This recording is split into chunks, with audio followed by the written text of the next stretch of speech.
Señoras y señores, muy buena noche. Esto es Debate Abierto. En el agradecimiento nuestro siempre por permitirnos acompañarles. Yo, por mi parte, estoy muy bien acompañado con Dorcas de la Rosa. ¿Cómo estás, Dorcas? Muy bien, Guillermo, muy bien. Sí. Listos para hablar de otro tema interesante, administración de justicia en nuestro país. Pero ¿sabe qué? Vamos a hablar del caso más emblemático de corrupción en América Latina.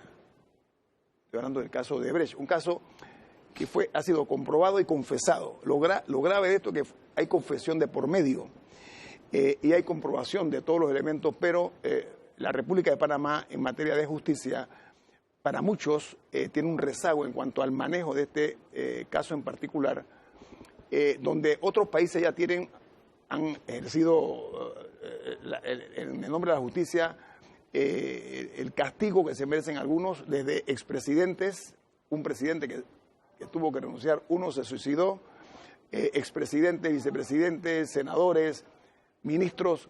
Es un caso demasiado grande para que quepa dentro de un solo país. Pero lamentablemente Panamá, hay mucha gente que dice, o algunos dicen que somos el hazmerreír de la justicia por la falta de resultados concretos y puntuales en este caso. Entonces nosotros hoy vamos a tener el gusto de platicar con dos abogados distinguidos, personas que son con criterio independiente y sobre todo muy objetivos en sus apreciaciones como profesionales del derecho. Y de eso se trata, que no se tome partido para ninguna de las dos partes. Tenemos aquí esta noche al presidente del Colegio Nacional de Abogados. Nos distingue con su presencia, presidente Juan Carlos Araúz. Gracias, buenas noches. ¿Cómo le va? Bien. Bienvenido aquí a Debate Abierto. Y un abogado penalista también, que hemos tenido el gusto de presentar aquí varias veces, el señor abogado Víctor Orobio. ¿Cómo estamos, Víctor? Feliz noche, un placer compartir con ustedes. Este es un tema que estoy seguro que vamos a tener la oportunidad, Dorcas, de ilustrar a la teleaudiencia acerca de esta situación que este país no puede escapar o darle la espalda por las dimensiones que tiene este escándalo. Claro que sí. Bueno, y yo quisiera antes de todo, porque ha sido una noticia que salió precisamente durante esta semana, ¿qué opinión tienen como conocedores del derecho sobre las declaraciones del señor Mitchell Doynes? Este tema de venta de fallos o supuesta venta de fallos es algo que en nuestro país no es nada nuevo. Sin embargo, él hablaba de que un magistrado de la Corte se había prestado para realizar una transacción que al final del camino favoreciera el fallo del expresidente Ricardo Martinelli. Es decir, este tema de administración de justicia hoy por hoy sigue siendo noticia y al final del camino no sé hasta cuándo será así, licenciado Orobio. Quisiera comenzar por usted, sus consideraciones. Bueno, mira, yo creo que las declaraciones, esta que usted acaba de mencionar, como abogado, obviamente debo de ser portador del respeto de la presunción de inocencia de todas las personas en este país. El tema de la presunción de inocencia es bien complejo porque es que la inocencia de una persona no se discute. Una persona es inocente y es considerada inocente hasta que se dicte un fallo en su contra. Partiendo de ese punto de vista, creo que estas declaraciones son muy delicadas porque tienen que someterse a un proceso y descubrirse la verdad de lo que pasó. Decir que los jueces del Tribunal de Juicio pudieron recibir dinero para dictar el fallo de no culpabilidad a favor del señor Ricardo Martinelli, en mi opinión personal, es una irresponsabilidad. Debieron de ir a las instancias pertinentes y no a los medios. ¿Por qué? Porque yo recuerdo que este tema es lo que más daño le ha hecho a la justicia panameña y nunca ha llegado a un feliz término. Pero queda en el ambiente, queda en las noticias internacionales, porque esas declaraciones, tengan la seguridad, que está en todos los países ya, ¿no? Y se está comentando que nuestra justicia está corrupta, que quizás no, con alto grado de probabilidad que los jueces se vendieron. Y eso no se ha probado, ¿sí?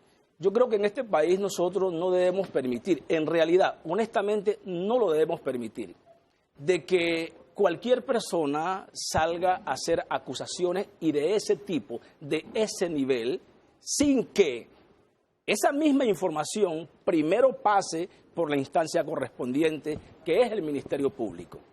y que el Ministerio Público, luego de hacer diligencias propias de la investigación, sea quien en su momento dé declaraciones con cierto grado de certeza de la información. Pero permítame, abogado, porque, a ver, el putrefacto olor dejado a su paso por aquí, por Panamá, por parte de esta constructora brasileña, no podemos ser ignorantes de que hubo ahí hechos dolosos, escandalosos. Ha habido, como dije, hay declaraciones al respecto, hay confesiones al respecto, o sea, hay una serie de elementos que nosotros no podemos ignorar, que han llevado al colapso en otros países de altos jerarcas de la política en estas naciones hermanas. Eso, como se ha presentado por parte del señor Doens, ¿califica para una noticia criminis o no? Por supuesto que sí. Porque, Entonces, sí, pero que el Ministerio Público lo investigue antes de hacer ese tipo de acusaciones. No, al revés, yo lo pongo así. No. La declaración de él puede ser objeto de calificarse como noticia criminal o no. Esa es mi pregunta. Sí, por supuesto que sí, por supuesto que sí. Pero más que querer pretender de ser ignorantes o crearnos una ceguera premeditada o una ignorancia intencional, que pues en este país todos tenemos una inteligencia promedio, no se trata de eso, se trata de ser responsables. Y de ser responsables en no seguir golpeando un sistema de justicia que ya está muy golpeado y seguirlo haciendo sobre la base de informaciones que todavía no se han demostrado. Licenciado Araújo, ¿usted comparte también la opinión del licenciado Araújo? Plenamente, en el sentido siguiente. Nuestro país obviamente arroja una situación en la que la justicia no puede sacudirse sus críticas. Sin embargo, hay que diferenciar las críticas que se hacen sobre la justicia frente a los mecanismos que pueden verdaderamente cambiar las decisiones judiciales. Y en esta etapa, en donde este conflicto está en la etapa que solamente mediante los recursos creados por ley se podría transformar el fallo, no me cambia la circunstancia del señalamiento en nada al proceso. Y allí entonces donde habría que dividir la crítica de quien tiene una apreciación sobre el proceso frente a la realidad de lo que va a ocurrir en el proceso. Entonces son dos mundos separados que obviamente colocados cada uno en su contexto, para el del proceso exigir esa rigurosidad de que solamente mediante los recursos habilitados las partes podrán tratar de modificar esa decisión, y frente al otro universo que es el de la opinión pública y en la sociedad, habría entonces que saber que en ese mundo del ciudadano no informado existirían ciertos valores a preservar, y esos valores a preservar es que la justicia tiene que de alguna manera primero sacudirse sus propias críticas, es decir, si a un tribunal se le señala de cierta forma, el órgano judicial es el primero llamado a salir a dar la cara por sus integrantes. Cuando eso no ocurre, permite que se acumule en la opinión pública una serie de situaciones, pero que en nada me aporta al establecimiento o el fortalecimiento de un Estado de Derecho, donde la piedra angular es que si yo no acudo a las instancias correspondientes, eso se va a disipar y va a quedar en la nada. Y se trata que nosotros estamos tratando que la justicia tenga un mejor asentamiento, que el Estado de Derecho tenga mayor confianza y que la sociedad al final confíe mayormente en las decisiones que se toman. Pero que en esta circunstancia nada me va a cambiar el panorama si yo no actúo separadamente en las dos dimensiones que tiene este problema. A ver, yo quiero aclarar nada más, y la teleaudiencia merece saber esto. Personalmente ayer llamé y me comuniqué con el secretario general de la Procuraduría, el abogado Rolando Rodríguez. Se iba de viaje, me dio el número de su relacionista público, lo llamé y le dije el interés de esta empresa y de este programa por traer a un representante del Ministerio Público, lo cual es necesario. Hasta este momento y hasta ahora nunca recibí respuesta, me dijeron, lo llamamos para que estemos claros. O sea, no pensé nada más en este momento en otra cosa que tener la representación también del Ministerio Público, así que eso queda claro. Pero ¿saben qué? Yo vuelvo al concepto de la noticia crímenes. En opinión de no pocos, más ha denunciado la prensa nacional, me refiero a los medios de comunicación, que el accionar propio del Ministerio Público, órgano judicial, lo que quieran. O sea, la justicia per se, la figura. Hay un caso muy particular, lo que pasa es que aquí hay grandes intereses económicos y políticos, intereses grandísimos. de gente que aquí realmente tiene mucho peso, eso hay que entenderlo también. Esto no es un juego de liga infantil, esto es de grandes ligas, para ponerlo en punto de vista deportivo. Hay un operador, el operador financiero de la constructora de Brecht, se llama Norberto Tacla Durán, ¿sí? Los medios panameños dieron a conocer las declaraciones que él dio a los fiscales de España. No es que se las dio un medio, no. Las declaraciones a los fiscales españoles, donde él da datos, como dice así localmente, pelos y señales acerca de quienes en Panamá, según él, según los declarados bajo juramento, están involucrados en el caso de Odebrecht, o recibieron coimas de constructores de Brecht. Hasta este momento y hasta ahora no era merecido ir a sacar también por parte de nosotros, si se mencionó a Panamá en nombre de panameños, que nuestra justicia fuera de el señor Tacla.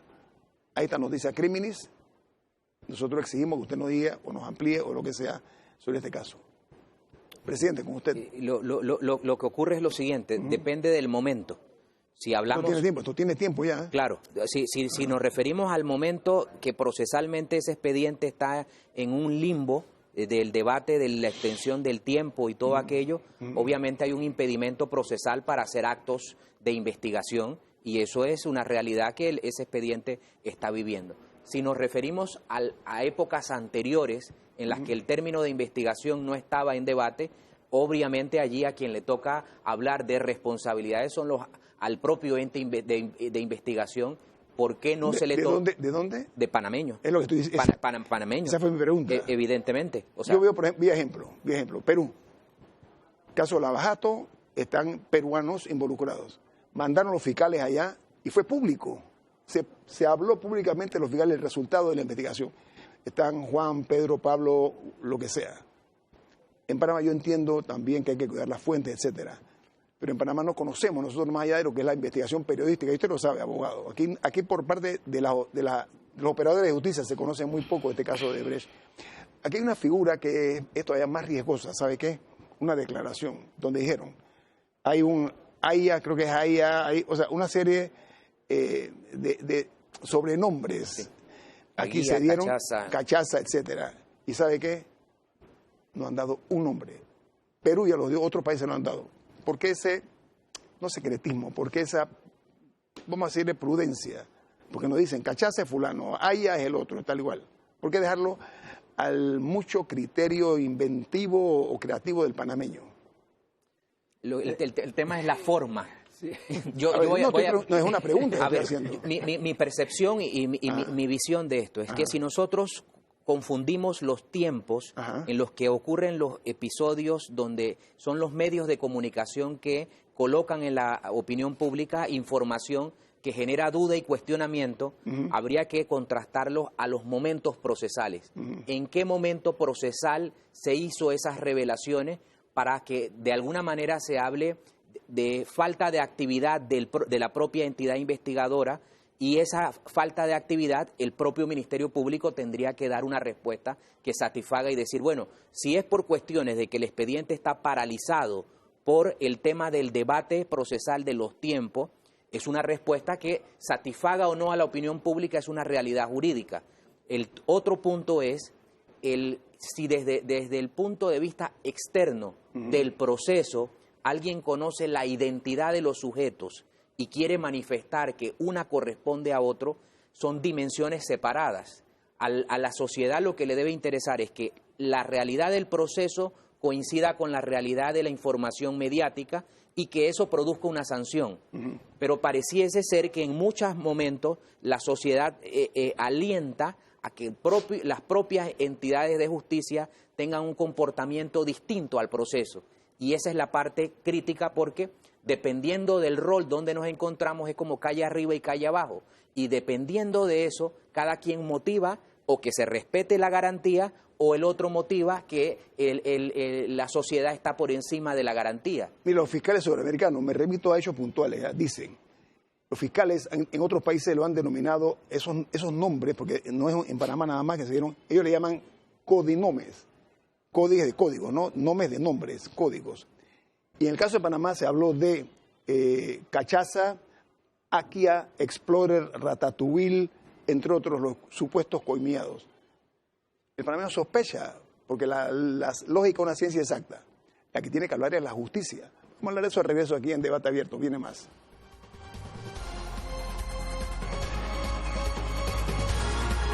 Amigos, de regreso aquí estamos tocando el tema ineludible para nosotros como comunicadores del caso Constructora Odebrecht. Dije el caso emblemático de corrupción jamás vista en América Latina, incluido por supuesto nuestro país, Dorcas. Sí, un poquito para dar seguimiento a lo del licenciado Araúz. En algún momento escuchaba a la procuradora decir esto, es que los tiempos de la justicia no son los tiempos de los medios, y es un poco el tema que va ahí vinculado.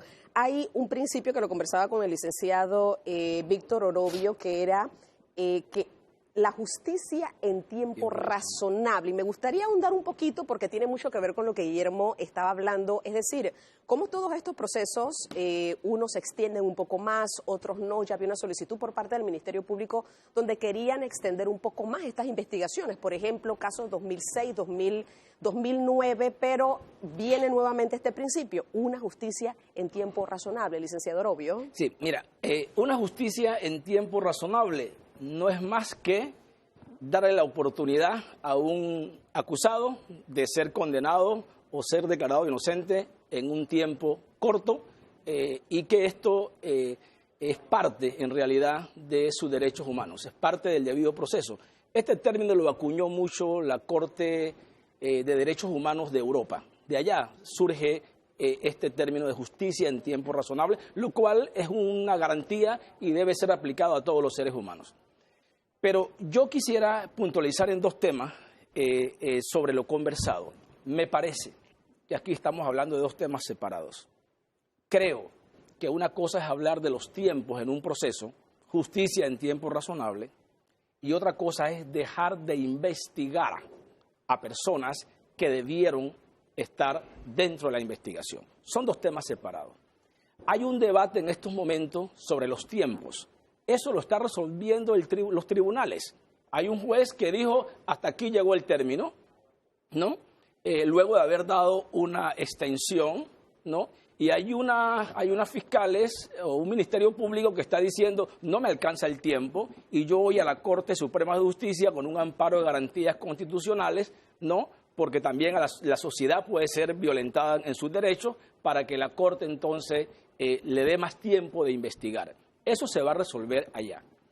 Pero el tema de no haber investigado dentro de ese mismo tiempo a personas, ¿no?, que podían estar siendo imputadas y procesadas es otro tema. Y ese tema tiene que dar la cara la Procuradora General de la Nación. A ver, tomo lo que usted dice. Yo entiendo las tácticas dilatorias, todas esas cosas, esos tecnicismos legales. Yo los comprendo, están dentro de lo que es el juego y rejuego en cuanto a materia jurídica, eso está perfectamente. Pero en Panamá yo creo que somos medio campeones olímpicos en el manipuleo de los recursos para dilatar procesos. Mire, en enero el primer tribunal señaló que la ley 122 de 2013 permite extender los plazos del proceso por 4 años, cuantas veces sea necesario. Eso es lo que dice la norma. Entonces hay una juez que negó la extensión, se negó esa extensión para la investigación. Eso el Ministerio Público lo dará a la instancia que usted está diciendo, pero ¿cuán responsable puede ser eso de un caso? Yo no sé si tiene que ver algo el tamaño, la dimensión del caso versus casos normales. A mi juicio, desde mi perspectiva, este es un caso único, inédito en la República de Panamá en materia de justicia. No tiene ningún tipo de implicación eso, de verlo de otra perspectiva, pregunto yo, de darle los plazos que se han solicitado o la forma como se pretendió detener el caso. ¿Cuál es la evaluación de ustedes, presidente? Bien, eso me lleva al tema siguiente. Una cosa es la realidad procesal de las normas existentes y todo previamente establecido a un conflicto, y la otra es un Estado que mira cómo sus pleitos tienen obstáculos y no quita los obstáculos. Eso es políticas públicas en materia de justicia. Y en materia de justicia y puntualmente el sistema penal inquisitivo mixto, todos somos conscientes que ese sistema se reemplaza por el sistema penal acusatorio por una acumulación de obstáculos. Hoy día, que ese es el sistema que está siendo las reglas del caso más importante en materia histórica en los casos de corrupción, quedaría es la reflexión si aquí, ante la realidad procesal que pueda emitir lo que las normas contemplan, no estamos ante la inactividad del poder político de haber creado el blindaje necesario para que estos obstáculos que los jueces pronuncian a través de sus decisiones, que no hay otro camino, a mi entender, el tema está en la inactividad del poder político de proponer soluciones. Y esto se pudo haber previsto de esa extensión, no haberla dejado a una interpretación, y que la interpretación hubiese sido un mandato claro, creando normas de procedimiento. Y me lleva también al tema de los acuerdos, que se genera la duda de qué ocurre con el que acuerda con el Estado y es un mentiroso. Y luego empiezan a surgir informaciones que ponen de relieve si me mintió o no me mintió. Esas cosas son temas de políticas públicas que nadie advirtió y nadie pudo introducir la herramienta, o si se advirtió no se introdujo. Pero yo vuelvo a separar los dos universos. Una cosa es la lección aprendida, otra cosa es la frustración ciudadana y otra es la realidad del sistema, que nosotros no podemos aspirar a que se estire de una forma tal que se amolde de forma especial por la gravedad del asunto, cuando lo que se debió haber hecho es el conjunto de normativas, haberlas analizado, porque yo estoy seguro que en esta trama, empresas como Odebrecht, que confirma todo los actos de corrupción, tuvo que tener conocimiento pleno de todo nuestro sistema judicial, de toda nuestra normativa, para saber en dónde alcanza y dónde queda limitada. Eso, en contraparte del Estado, no hay una estrategia de litigio, y esa ausencia de estrategia de litigio deja el ritmo obviamente inadvertido del día a día. Y ese día a día es el que provoca que nosotros podamos desde afuera mirar el plano más amplio, pero quien está ejerciendo la actividad posiblemente o genera la duda si lo mira con esa amplitud de una estrategia de litigio integral. Licenciado, pero al final del camino, tanto lo que decía el licenciado Orobio, que es una gran realidad y es una de las mayores críticas, una cosa es el tiempo, no lo tenemos, ya nos quedamos allí un poco corto, pero la otra cosa es que dentro del tiempo no se haya investigado a quien se tenía que investigar. Y esa es la parte que corresponde al ente de investigación, o sacudirse la crítica o dar una respuesta contundente si realmente estamos ante la omisión de funciones o estamos en un momento en el que nadie ha esclarecido cuál fue el tratamiento de lo que se recibió. Licenciado Orobio, sí. Yo creo que el punto aquí es, pareciera que en Panamá no nos funcionó los acuerdos de pena y colaboración en el tema de Odebrecht. Colaboración eficaz. Sí, pareciera que no nos funcionó, y eso es el sentir de la población. Y para esto la población tiene que conocer un poquito de historia sobre esto, ¿no? Recordemos que estas dos bombas atómicas cayeron en Estados Unidos y Brasil. Allá surgió esto, ¿no? Con la investigación de Lavajato, luego de Odebrecht, y Estados Unidos, ¿no?, usó los acuerdos de pena y colaboración. Brasil usó los acuerdos de pena y colaboración y los usó perfectamente porque descubrieron la verdad de todo esto, y esto impactó a los otros países. Aquí en Panamá, cuando surgió este tema, aquí lo discutimos creo en esta mesa, no teníamos una ley de acuerdos de pena y colaboración para enfrentar a Odebrecht, y esto abonando un poquito a lo que dice mi presidente, de que tampoco teníamos normas, además de los acuerdos de colaboración y de pena, no teníamos normas que soportaran este tamaño de investigación. Permítame, porque al regreso le voy a formular una pregunta en esa dirección. Sí, tengo un corte comercial. Ok. Y disculpe que lo interrumpí. En la mejor parte. La mejor parte. No perdona. Usted comprende, usted es un hombre ya ducho en esta materia de televisión. Viene más en Debate Abierto. Yo tuve penosamente que detener la buena exposición del abogado Orobio, pero yo quiero nada más una coyuntura. Voy a decir algo, y lo digo porque hay testigos de eso. Una reunión que privada con el fiscal, el juez, disculpe, José Ugaz, famoso por el caiga quien caiga, recuerda, ¿no? Caso Fujimori Montesino en Perú. Fiscal. El fiscal. Sí, él era juez después. Gracias. Entonces, le preguntamos, oiga, ¿usted ha hablado con la procuradora Porcel de Panamá? Le dice, sí, ¿cómo no? ¿Y qué le dijo? Le dije, mire, puedo dar nombres que estaban ahí, pero si fuese necesario, ¿no? Él dijo, yo le recomendé primero que nombre un fiscal especial, ¿ok? Y la otra es que logre el respaldo de los medios de comunicación. Así logré yo resultados contra Alberto Fujimori, que era presidente en ese momento de la República de Perú, y Vladimiro Montesino, el temido hombre de la inteligencia de Perú. Por eso logré los resultados. ¿Usted está de acuerdo que se hubiera nombrado aquí al inicio un fiscal general, el nombramiento de un fiscal especial solo para el tema de Brecht? Sí, en el 2005, recuerdo, 2005 se discutió ese tema. ¿Se discutió dónde? En las mesas, aquí en debate abierto. Ah, sí, nosotros lo estamos, sí, lo discutimos. Claro. Y en ese momento teníamos dos problemas, ¿no? El primer problema, para seguir la línea de lo que estábamos hablando, carecíamos de ley y de normas procesales para aguantar el tamaño de este gigante y carecíamos de un instrumento eficaz, que era una norma que nos permitiera llegar a acuerdos de pena y de colaboración para poder conocer la verdad. Y lo otro era el ente que iba a investigar. Y efectivamente, en esos tiempos se hablaba que era recomendable que el Ministerio Público creara fiscales especiales para llevar a cabo esta investigación, que buscara ayuda, ¿no?, con investigadores paralelos, que fue lo que hizo el señor Ugaz en el Perú. El señor Ugaz en el Perú no era el procurador. Él fungió en el Perú como un querellante nombrado por el Estado. No, nombrado por Fujimori, sí, atención. bueno, por el Estado, Alberto Fujimori, presidente. por el gobierno de turno. Ajá. Pero la señora procuradora, ella confió en sus capacidades, confió en su equipo de trabajo, ¿no? Y no hizo caso a nada de eso. Bien, por lo menos parcialmente, porque sí se llevó a la Asamblea el proyecto de ley 245, que después se convirtió en la ley 4 del 7 de febrero del 2017, que ahí se creó la figura del acuerdo de pena y colaboración. Pero fíjese una cosa, se critica el tema de que fue mal redactada y que no funcionó para este caso. Pero ¿sabe una cosa?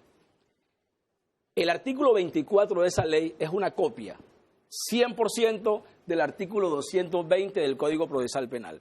Fíjese usted, y ese artículo 220 del Código Procesal Penal, que contiene lo mismo para el Ministerio Público, para los fiscales, en el sistema penal acusatorio, ha sido una herramienta eficaz, muy fuerte, muy buena, ¿no?, que le ha permitido a los fiscales cerrar casos y que la estadística en estos momentos está muy alta de casos que no llegan a juicio. Pero, sin embargo, en el caso de Odebrecht, pareciera que el sentir de la población es que no funcionó, que se aplicó mal. Y ahí va el punto. Mire, yo creo que ninguna institución que investiga, ¿no?, va a dar buen resultado o va a aplicar bien las normas cuando permite que un ente externo, ¿no?, un ente externo se inmiscuya en esa investigación y que determine qué aplicar y qué no aplicar. Y le digo que esto es así, ¿por qué? Porque lo que aquí en este país se menciona a voces es la intromisión del Ejecutivo en estos procesos de alto perfil. ¿Por qué?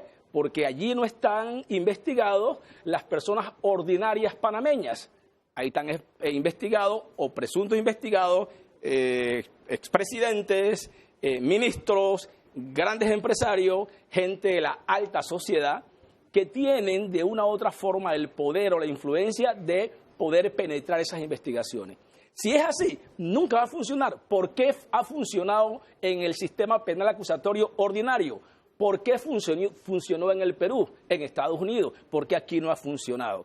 Y es que en realidad pareciera que nos han golpeado porque nosotros como sociedad le hemos confiado a un Ministerio Público, ¿no?, el deber de investigar y de acusar, y le hemos confiado a un sistema judicial el deber de decidir las causas. Dentro de esos dos entes no tiene que haber un tercero. Donde haya un tercero, las cosas no funcionan. Y me parece a mí, en mi humilde opinión, que el hecho que esta figura de acuerdo de pena y colaboración no haya tenido el resultado que el país necesitaba es porque hubo gente que hubo contención en la aplicación de esta norma. Permítame, usted dijo una cosa que es interesante, estoy seguro que Dorcas la está pensando, pero permítame preguntársela a la presidenta. Adelante. El expresidente, y esto lo comentamos, atención, esto no que lo digo ahora, que ya no es presidente, lo dije en su momento aquí con el señor Atenóes Rodríguez, siendo presidente Juan Carlos Varela. El señor Varela le da unas declaraciones a Atenóes Rodríguez, exclusivas, donde él dice, de cara al país, porque le habló fue al país a través de la televisión, él dijo, sí, Odebrecht nos da a nosotros 10 millones de dólares, usted recuerda, ¿no? Plenamente. 10 millones de dólares en especie. ¿Usted sabe el nombre de quién fue el que lo recibió? Un doctor cuyo nombre no voy a decir, que se recibió. ¿Eso no es una noticia criminal o sí? Eso es a mi juicio es una declaración a la opinión pública, ¿no? Sí, después que se había negado. Eso, siguiendo la línea que dice aquí el abogado Robio. Todo depende del momento. O sea, en el momento de las tempestades sobre Odebrecht, todo formaría parte de una noticia criminal. Todo debía estar en la pero misma... eso, es que él habla de intereses y del Ejecutivo. Okay. Lo que quiero decir es que no puede verse aisladamente una declaración de ese tipo porque se pensaría que es una donación. Es el plano completo. ¿Desde qué momento Panamá tenía entendimiento que Odebrecht estaba confirmando actos de corrupción y todo aquel que estuviese ligado o vinculado de alguna manera debía recibir el mismo tratamiento? No, disculpe, es que no lo digo, lo aíslo. Yo estoy hablando de una declaración que le hizo al señor Atenóes Rodríguez, sí, el presidente de la República, aceptando que la consultora de Odebrecht le dio un aporte para la campaña política. Eso no ameritaba, eso fue público, se hizo, lo recogieron, se dieron con otros medios. ¿Ameritaba o no eso que se fuese a investigar esa declaración? O sea, la respuesta es categórica en sí. Gracias. Por la eso es lo que quería escuchar. Pero no la puedo dejar en un sí aislado. Ajá. ¿Quién investiga al presidente de la República? Ajá. La Asamblea de Diputados. Ajá. ¿Cuáles son las reglas de investigación en los juicios especiales? Reglas destinadas a no funcionar. Entonces volvemos a caer en lo mismo. El sistema judicial panameño está plagado de tratamientos que son obstáculos y no ha existido la voluntad de transformarlo, porque en estas condiciones de nada nos satisface saber que alguien incumplió su tarea o su responsabilidad. Pero puede hacerse la tarea teniendo reglas diferenciadas, con juicios destinados a crear esas barreras de investigación. La respuesta es no. Por eso cada vez que se hable de un caso yo no puedo desligarlo al tema de políticas públicas y de corregir el sistema judicial, porque de lo contrario me convierto en un activista del caso. Y yo no quiero ser un activista del caso, yo quiero ser un activista de la justicia panameña, entendiendo lecciones aprendidas y cuál es el camino para corregir. Pero desde esas declaraciones al día de hoy, nadie, ningún sector de la población panameña, ni de los políticos, ni de ningún actor de la sociedad ha planteado que la estructura judicial panameña necesita transformación directa en el modelo de gestión de causas como estas. Y ese es el verdadero camino si nosotros queremos salir del empantanamiento en el que estamos en materia de justicia, porque el reproche personal a un individuo no me cambia la estructura de la justicia. La estructura de la justicia me la cambian las normas y las reglas, porque luego yo no puedo pretender que a un señalado simplemente se le pone un grillete para que no se defienda, y quien se defiende empieza a detectar todas las deficiencias de la justicia panameña y que se convierten luego en el motivo de esa sensación de impunidad. Pero yo no puedo impedir en el ejercicio del derecho de defensa a alguien que las invoque, y yo tengo entonces que colocar en un paso más adelante advierto que existen y nadie las quiere corregir. Porque tengo un corte comercial, estamos platicando aquí el día de hoy, esta noche, con el abogado Víctor Orobio, con el presidente del Colegio Nacional de Abogados, que no es poca cosa, es un hombre que representa este importante gremio de profesionales del derecho, pretendiendo nosotros hacer docencia, y ese es el propósito, e ilustrar acerca de este caso que en opinión de no pocos dicen que hay una mora en cuanto al tratamiento del mismo y la falta de resultados. Viene más aquí en Debate Abierto.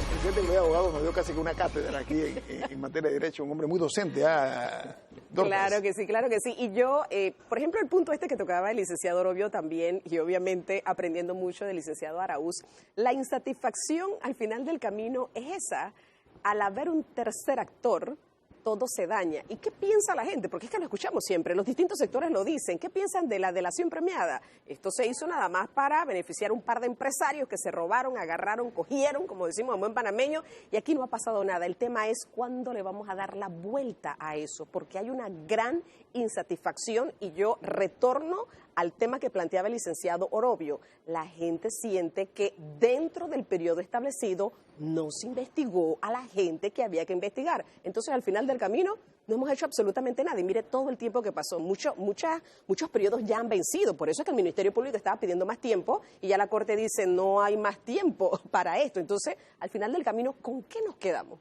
¿Con qué nos quedamos de esta investigación? Bueno, ahí hay un tema importante.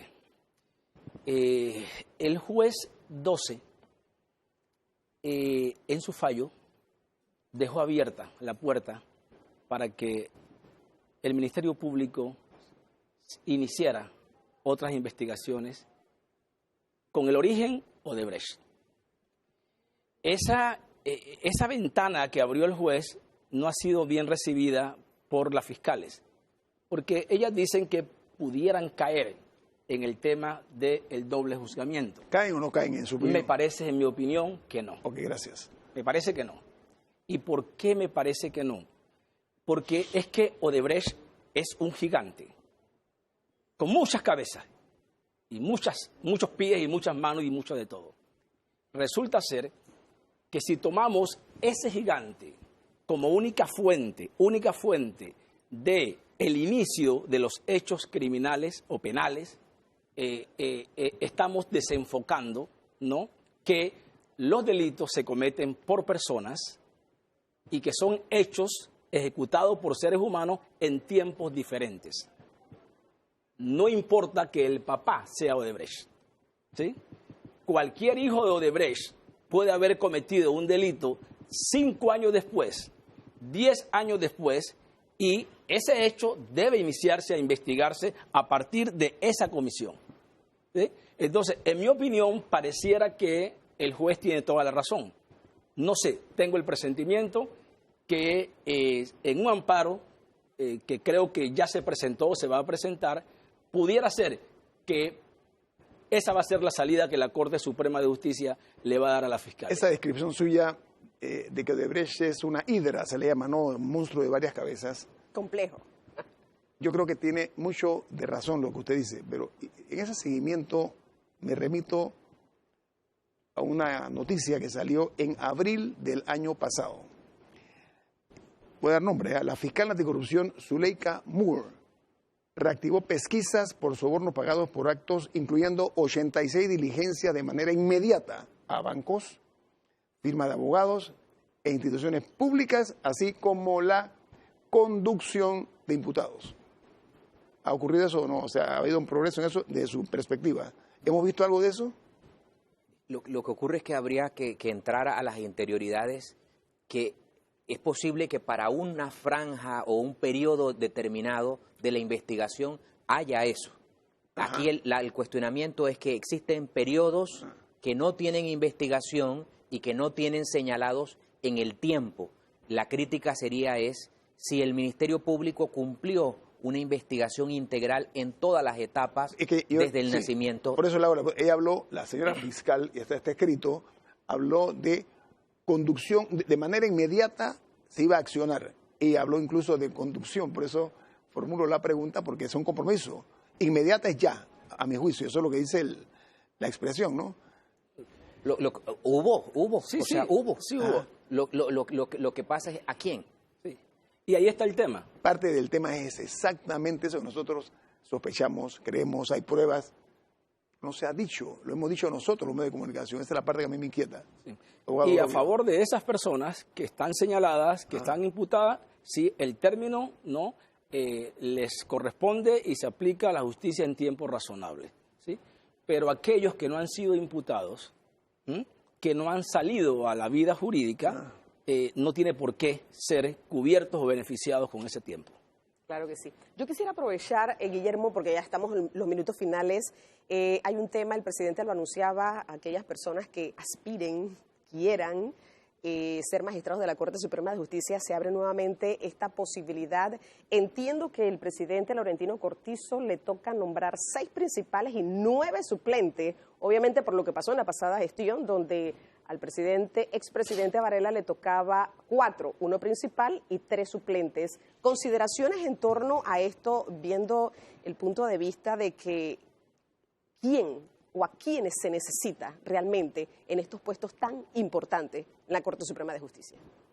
En estos momentos, yo creo que el país necesita de buenos arquitectos en la Corte Suprema de Justicia.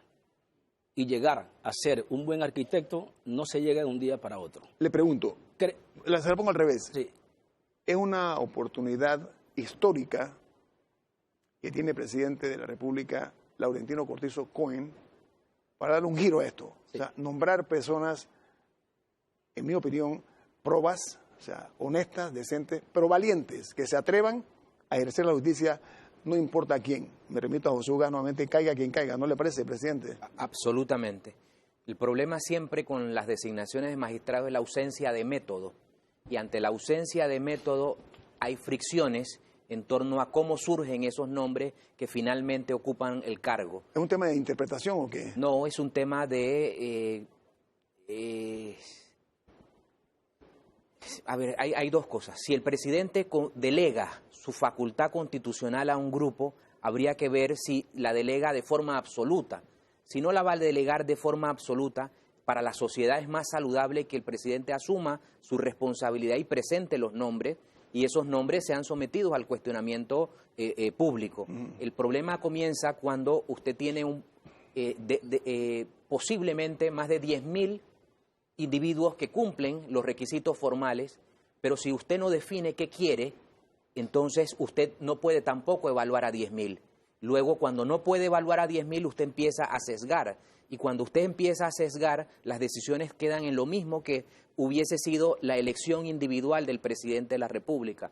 Si yo no tengo un método realmente amplio e integrador, me quedo en que la mejor fórmula es que el presidente asuma una responsabilidad. Obviamente esto está pendiente de conversación a lo interno del Pacto de Estado por la Justicia, pero adelanto que el Colegio Nacional de Abogados va a ser muy crítico en el papel del Pacto de Estado para sobrellevar una aparente evaluación o realmente hacer una selección verdaderamente vinculante con el Poder Ejecutivo. Licenciado, permítame, quisiera que usted ahondara un poquito esto de que el magistrado no nace de la noche a la mañana.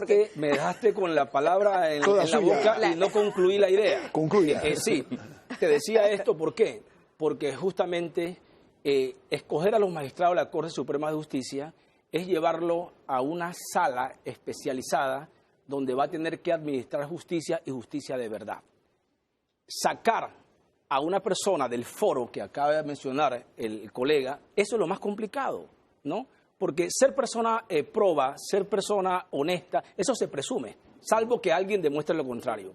Pero nosotros estamos viviendo un momento histórico en este país y es el conocimiento, en la práctica y el ejercicio de un nuevo sistema, ¿no?, de juzgamiento penal. Hablando de la Sala Penal de la Corte Suprema de Justicia, me parece que el presidente debe aprovechar la oportunidad, ¿no? No de que si conoce o no al candidato, sino sacarlos del lugar donde hay gente muy preparados, muy estudiosos, que tienen devoción por el trabajo, que tienen 15, 20 años de estar dentro del sistema y que en estos momentos están haciendo un excelente trabajo en el Tribunal Superior de Apelaciones en el sistema penal. Habla de mérito de gente que ha hecho carrera. ¿Sí? ¿Por qué? Porque tratar de improvisar, ¿no? No estoy diciendo que a nivel privado no hayan abogados muy capacitados, muy preparados y también con ganas de aportar al sistema. Pero habría que ver si esos profesionales en el campo privado están dispuestos a sacrificar lo que les genera estar en la vida privada, ¿no?